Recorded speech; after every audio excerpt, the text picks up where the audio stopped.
Hello friends, आज हमारा Sanskrit classes में आप सभी का स्वागत है। आज हम लोग समास पढ़ेंगे। ठीक है, आज हम लोग समास पढ़ेंगे। तो समास में पहला देखिए, पहला है कि समास किसे कहते हैं। समास किसे कहते हैं?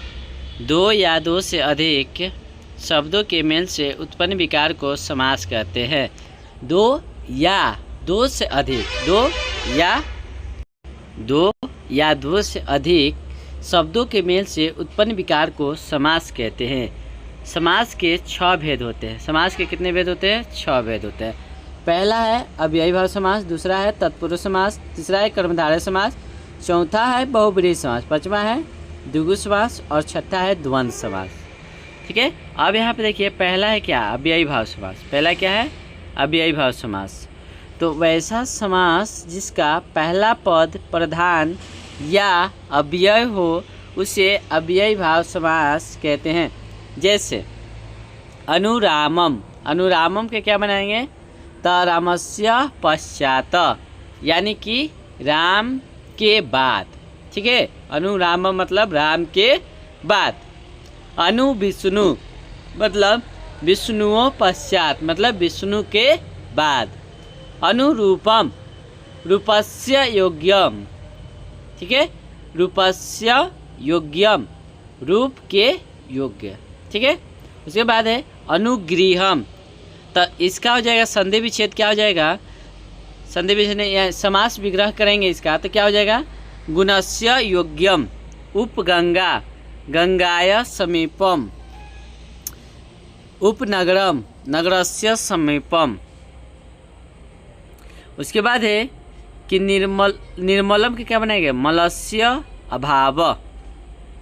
आगे निर्मक्षितिकम, इसको बनाएंगे मच्छिका नाम अभाव। यथाशक्ति, शक्तिकम अंतिक्रम। इसके बाद है यथा बलम, बलम अंतिक्रम। प्रतिगृहम, गृहम गृहम प्रति, प्रतिदिनम, दिनम दिनम प्रति।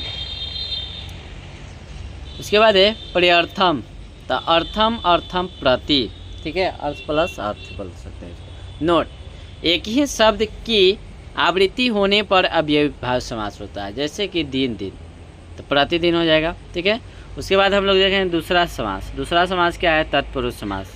तो तत्पुरुष समास क्या है? वैसा समास जिसका अंतिम पद प्रधान हो उसे तत्पुरुष समास कहते हैं। जैसे गंगा जलम, गंगाया जलम। कालिदास, काल्या दास। कपोतराज, कपोता नाम राजा। गजराज, गजा नाम राजा। गौशाला, गोवानशाला। उसके बाद चंद्रोदय, इसको बोलने लिखेंगे चंद्रस्य उदय। उसके बाद नोट, समास विग्रह करने पर कारक चिन्ह का आगमन हो जाता है। ठीक है, उसके बाद है कर्मधारय समास। तीसरा है कर्मधारय समास। वैसा समास जिसमें विशेषण और विशेष दोनों हो उसे कर्मधारय समास कहते हैं। जैसे महापुरुष, महान 400 पुरुष। ठीक है, महावीर, महान 400 वीर। मधुर वाणी, मीठी वाणी। नीलकमल, नीला कमल। महानदी, महती 400 नदी। महादेव, महान 400 देव। उसके बाद है राजचंद्र, राजा चंद्र इव। नोट, जो शब्द गुण धर्म रंग रूप आदि की विशेषता बताए उसे क्या कहेंगे? तो उसे कर्मधारय समास कहेंगे। ठीक है, उसके बाद है द्वंद्व समास। द्वंद्व समास किसे कहते हैं? तो वैसा समास जिसमें दोनों पद प्रधान हो उसे द्वंद्व समास कहते हैं। जैसे माता पित्रो, माता च पिता च। दाम्पति, ठीक है, दंपति, पति च पत्नी च। राधा कृष्णो, राधा च कृष्णा च। गौरी शंकरो, गौरी च शंकर च। विग्रह करने पर पदों के बीच च लगता है। ठीक है, पचमा है द्विगु समास। वैसा समास जिसका पहला पद संख्यावाचक हो उसे द्विगु समास कहते हैं। जैसे त्रिलोकी, त्रिलोकी मतलब तया नाम लोका नाम समाहार, मतलब कि तीनों लोकों का स्वामी को हम क्या बोलेंगे? त्रिलोकी बोलेंगे। त्रिभुवनम, त्रया नाम भुवा नाम समारह। चतुर्गम, चतुर नाम युवा नाम समारह। पंचपात्रम, पंचानाम पात्राणाम समारः, पंचतंत्रम, पंचानाम तंत्राणाम समारः। इसके बाद है छठा बहुव्रीहि समास। कौन सा समास? बहुव्रीहि समास। वैसा समास जिसका पहला पद और दूसरा पद की प्रधानता न होकर किसी अन्य पद की प्रधानता हो उसे बहुव्रीहि समास कहते हैं। पहला पद और दूसरा पद की प्रधानता नहीं होगा और किसी अन्य पद यानी कि तीसरा पद की प्रधानता हो जाएगा, उसको हम क्या कहेंगे? बहुव्रीहि समास कहेंगे। जैसे यहाँ पे देखिए बिना पानी, तो बिना पानो यस्यासा, यानी कि यहाँ पे देखिए किसके बारे में संबोधित कर रहा है? सरस्वती के बारे में संबोधित कर रहा है। ठीक है। चंद्रशेखर, चंद्रशेखरे यस्य स, यानी चंद्रशेखर यानी कि शिव, जिसके शिखर पर चंद्रमा हो तो शिव हो जाएगा, शिव को संबोधित कर रहा है। चक्रपाणी, चक्रम पानो यस्य असो, तो यहाँ पे क्या है? चक्रपाणी मतलब क्या? विष्णु को संबोधित कर रहा है। दशानन, 10 आनयानी यस्य स, यानी कि 10 आनंद किसका है? तो रावण का है। तो छठा समास भी हमारा बहुव्रीहि समास समाप्त होता है। अब हम लोग कुछ ऑब्जेक्टिव प्रश्न पढ़ेंगे। तो पहला क्या है? नीलोत्पलम में कौन सा समास है? तो कौन सा समास हो जाएगा? कर्मधारय समास हो जाएगा। बहुव्रीहि समास का उदाहरण कौन सा है? दिगंबर। कर्मणि वीर का समस्त पद क्या होगा? कर्मवीर। अव्ययी भाव समास का उदाहरण कौन सा है? उपगंगा। धर्म च अर्थ च काम च का समस्त पद क्या होगा? धर्मार्थ कामा। पुरुष सिंह का विग्रह कौन सा होगा? पुरुष सिंह इव। उसके बाद देखिए अगला है कि अर्थाभावे का विग्रह क्या होगा? तो अर्थस्य अभावे। त्रिभुवनम में कौन सा समास है? द्विगु समास है। चतुर्गम में कौन सा समास है? द्विगु समास है। बिना पानी में कौन सा समास है? तो बिना पानी में बहुव्रीहि समास हो जाएगा। कौन सा समास हो जाएगा? बहुव्रीहि समास हो जाएगा। ठीक है। उसके बाद उपनगरम, उपनगरम में कौन सा समास हो जाएगा? तो अव्ययी भाव समास हो जाएगा। यहाँ पे क्या है? क्या है? देखिए आगे लगा हुआ है उप, तो उप क्या है? तो उप अव्यय है, या तो हम बोल सकते हैं कि ये अव्यय है। ठीक है। अव्यय यानी कि उपसर्ग बोल सकते हैं। उपसर्ग प्रति, उप, नीर, नी, आ, ये सब उपसर्ग होता है। और जहाँ पे उपसर्ग का योग रहेगा उसमें हम अव्ययी भाव समास मारते हैं। ठीक है। कर्म कुशल में कौन सा समास है? तत्पुरुष। कर्म कुशल में कौन सा समास है? तत्पुरुष। ठीक है।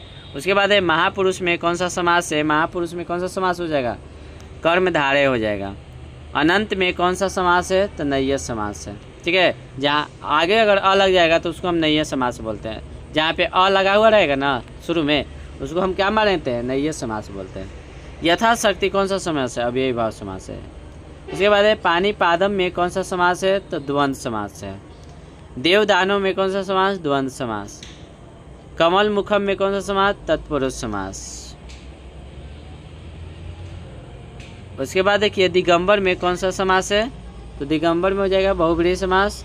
देवदानों में कौन सा समास? द्वंद्व समास। प्रतिनगरम में कौन सा समास? अव्ययी भाव समास। राजपुत्र में कौन सा समास है? तत्पुरुष समास है। घनश्यामा में कौन सा समास? तत्पुरुष समास। उसके बाद है नीलकंठ में कौन सा समास? नीलाकंठ। ठीक है। नीलाकंठ किसका होता है? तो शिव का होता है। तो याद है कि तीसरा पद की, देखिए यहाँ पे पहला पद और दूसरा पद की विशेषता ना होकर तीसरा पद की विशेषता हो रहा है, इसीलिए हम इसको क्या मानते हैं? बहुप्रीत समास। ठीक है ना। यानी कि प्रथम पद और अंतिम पद का प्रधानता न होकर किसी अन्य पद की प्रधानता हो उसे हम क्या कहते हैं? बहुव्रीहि समास करते हैं। अब मृग काको में कौन सा समास है? तो ये हो जाएगा कर्मधारय समास। कौन सा समास? कर्मधारय। राम श्यामों में कौन सा समास है? तो द्वंद्व समास है। ठीक है। दोनों एक दूसरा का उल्टा है। लंबोदर में कौन सा समास है? जिसका लंबा उदर हो, यानी किसका पेट लंबा होता है? तो गणेश का होता है। देखिए तो यहाँ पे भी तीसरा निकल रहा है कि नहीं? पहला पद और दूसरा पद, देखिए लंब प्लस उदर, तो यहाँ पे ना तो पहला पद की प्रधानता है ना दूसरा पद की प्रधानता है, तीसरा पद की प्रधानता हो रहा है। यानी कि लंबोदर किसको कहते हैं? गणेश जी को कहते हैं। ठीक है। तो ये हो जाएगा बहुव्रीहि समास। क्या हो जाएगा? बहुव्रीहि समास। उपनगरम का विग्रह क्या होगा? तो नगरस्य समीपम होगा। क्या होगा? नगरस्य समीप। अगर पूछ दिया जाए कि कौन सा समास होगा तो क्या हो जाएगा? देखिए आगे लगा हुआ है उप, तो उप क्या होता है? उप क्या होता है? तो उप होता है उपसर्ग होता है, इसलिए ये कौन सा समास हो जाएगा? तो अव्ययी भाव समास हो जाएगा। ठीक है, प्रतिदिनम, तो ये भी अव्ययी भाव समास होगा, लेकिन यहाँ पे विग्रह कर रहा है, प्रतिदिनम का समास विग्रह करना है। तो दिनम दिनम प्रति, दिनम दिनम प्रति क्या हो जाएगा, प्रतिदिनम हो जाएगा। ठीक है, उसके बाद एक कमल मुखम का विग्रह क्या होगा, कमलम इव मुखम। राजपुत्र का विग्रह क्या होगा, राज्ञ पुत्र। नीलकंठ का विग्रह क्या होगा, नील चासो कंठ। तो नीला कंठ किसका होता है, शिव का। तो ये भी हो जाएगा बहुव्रीहि समास, लेकिन यहाँ पे समास नहीं पूछ रहा है, क्या पूछ रहा है, विग्रह पूछ रहा है। तो नीला चासो कंठ हो जाएगा। अब यहाँ पे देखिए दे रहा है माता पितरों का विग्रह करे, तो माता च पिता च। ठीक है, क्या हो जाएगा, माता च पिता च। उसके बाद है त्रिभुवनम का विग्रह करे, तत्रयानाम भुवनाम समारोह। राष्ट्रपति का विग्रह क्या होगा, तो राष्ट्रपति का विग्रह क्या हो जाएगा, तो राष्ट्रपति का विग्रह हो जाएगा राष्ट्रपतस्य पति।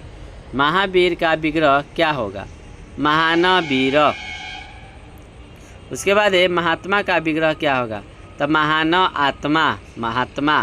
ठीक है, महान आत्मा, महात्मा। उसके बाद है गौशाला का समस्त पाद क्या होगा, तो गौशाला हो जाएगा। श्री राम का विग्रह क्या होगा, श्री युक्त राम। यहाँ पे हमारा वीडियो समाप्त होता है। वीडियो देखने के लिए धन्यवाद। लाइक करें, सब्सक्राइब करें और बेल आइकन को दबा लें।